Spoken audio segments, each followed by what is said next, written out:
శ్రీపాదుల శ్రీపాదుకా మహిమను నేనేమని వర్ణించగలను.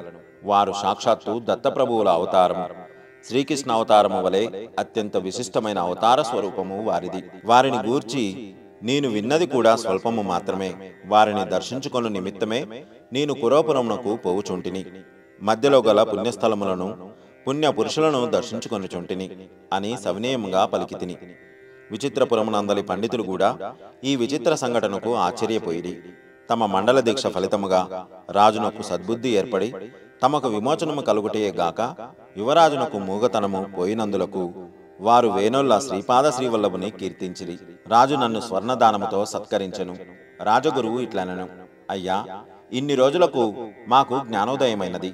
శైవులు విష్ణుదూషణ చేయుట వలనను వైష్ణవులు శివదూషణ చేయుట వలనను పాపము మూటగట్టుకొనుట తప్ప మరేమీ ప్రయోజనము లేదని గ్రహించితిమి. మా దైవదూషణలకు ప్రతిఫలముగా కష్టములను అనుభవించితిమి. తెలుసో తెలియకో మా మాధవ నంబుద్రి పుణ్యమా అని దత్తప్రభుని మండల దీక్షలో నుంటిమి. మీకు మేమంతయును రుణపడి ఉన్నాము అని పలికెను.